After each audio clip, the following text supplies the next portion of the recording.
It's tangy, it's smooth, and it's got that iconic zip that brings the flavor home for hot dogs, burgers, sandwiches, you name it. But have you ever wondered how this bright golden condiment actually comes to life? Well, we took a trip inside the factory to find out. Every minute, over 380,000 bottles of French's mustard are made, so keep watching to find out how. Believe it or not, this classic American favorite started over 100 years ago at a World's Fair. In 1904, brothers George and Francis French introduced their new cream salad mustard at the St. Louis World's Fair. It was lighter, smoother, and creamier than anything people had tried before. By 1921, French's had adopted the red pennant logo and quickly became a household name across the U.S. Over the years, the brand kept growing, adding new flavors, appearing in cookbooks and ads, and becoming a go-to condiment for everything from sandwiches to summer barbecues. Ownership changed a few times along the way, and in 2017, French's became part of McCormick & Company. But even after more than a century, the original recipe is still going strong. That same smooth, tangy flavor people loved in 1904, it's the exact one you're squeezing onto your hot dog today. Before any bottle hits store shelves, the journey begins in the fields that stretch across the vast flat prairies of Canada. In fact, Canada doesn't just grow mustard, it dominates the global mustard market, producing over 85% of the world's supply. The country's cool climate, fertile soil, and expansive farmland make it the perfect place to grow this spicy little crop. Every year, Canadian farmers cultivate nearly 200,000 hectares of mustard across provinces like Alberta, Saskatchewan, and Manitoba. That's a lot of yellow. But this isn't just any plant. The mustard plant is a bit of a miracle in the world of agriculture.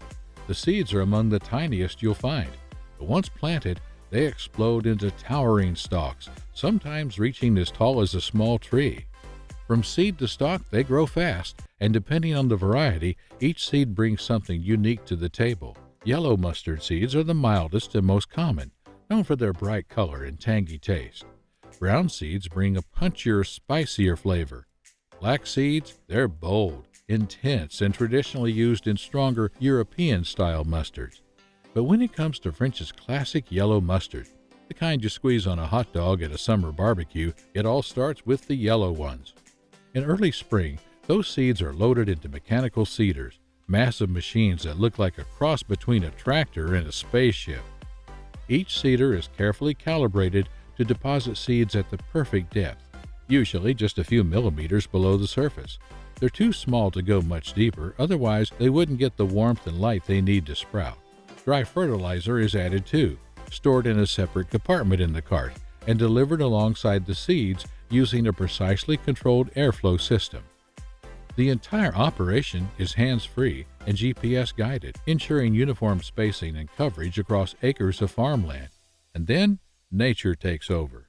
Within a matter of days, tiny shoots break through the soil, and soon the fields are covered in vibrant green.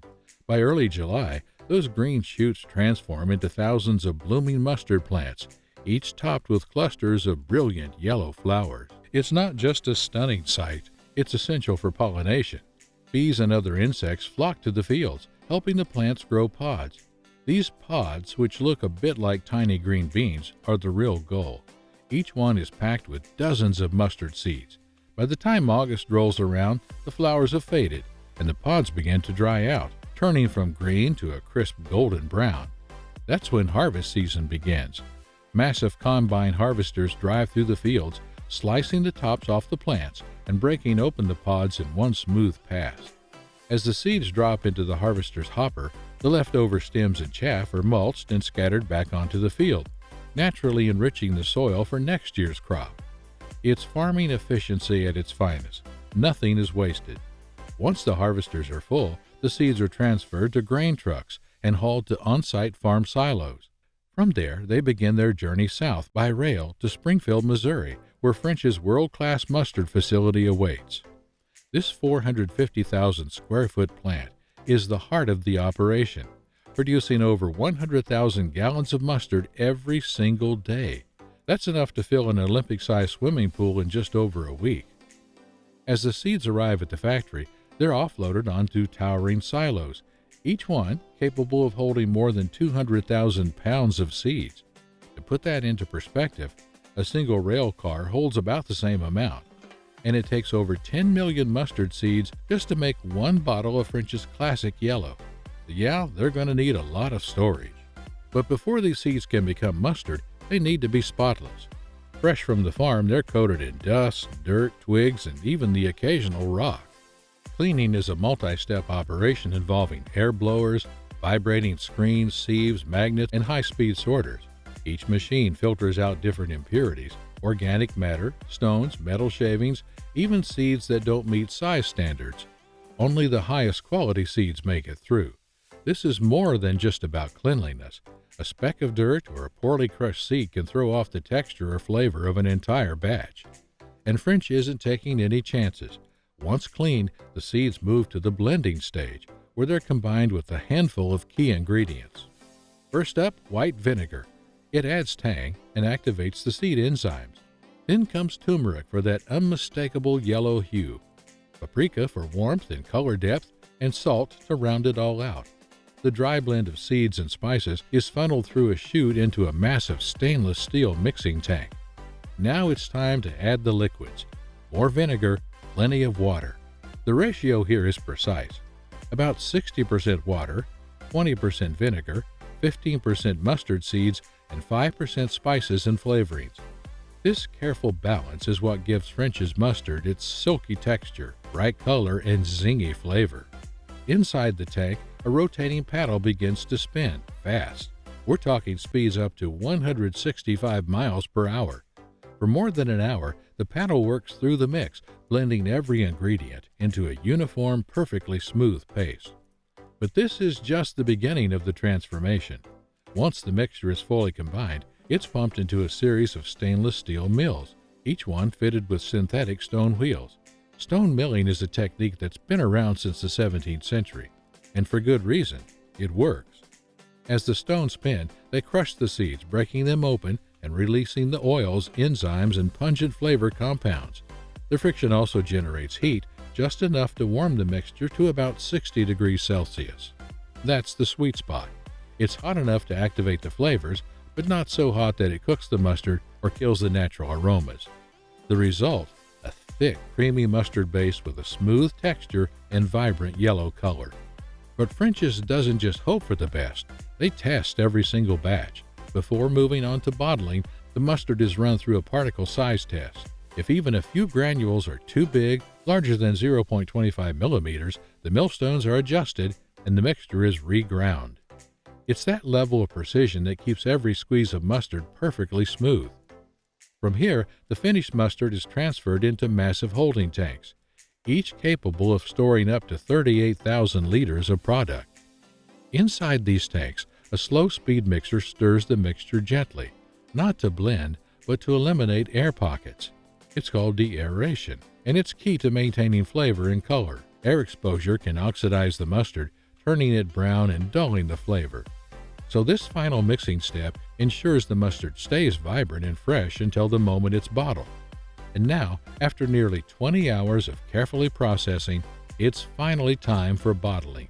This is where things go from slow and steady to lightning fast. Bright yellow squeeze bottles arrive empty and are quickly lined up on conveyors. A high-speed filling system injects just the right amount of mustard into each bottle. Nozzles snap on the caps in one seamless motion. But before any bottle leaves the factory, it has to pass inspection. The sophisticated vision system checks every single unit for consistency. Is the fill level correct? Is the label straight? Is the cap secure? If anything's off, the bottle is automatically removed from the line. A single worker can monitor the production of up to 112,000 bottles in just one shift. Once approved, the bottles are boxed, palletized, and shipped out to grocery stores around the world. From ballpark hot dogs in Chicago to backyard burgers in Biscayne, it's likely your bottles of French mustard came from the very same factory in Missouri. So what makes this process so special? It's not just the technology or the volume, it's the balance. French's mustard still honors the methods that made it famous in 1904 when it debuted at the St. Louis World's Fair. Stone grinding, real mustard seeds, natural ingredients. Today, those traditions are backed by cutting-edge systems that keep the production clean, efficient, and consistent. And even though French's is now part of a global brand owned by McCormick & Company, the spirit of the original RT French Company lives on. From its early days in Rochester, New York, to its expansion into Springfield, Missouri, the goal has always been the same: make mustard people love. So the next time you reach for that bright yellow bottle, remember you're holding the result of a 100-year legacy, powered by nature, perfected by science, and bottled with precision. What's your favorite way to eat mustard? On a pretzel? In a sandwich? Or are you more of the dip the fries kind of person? Let us know in the comments. And if you enjoy this behind-the-scenes look inside the world of mustard, don't forget to like, subscribe, and stay tuned, because here at Produce Planet, we're just getting started.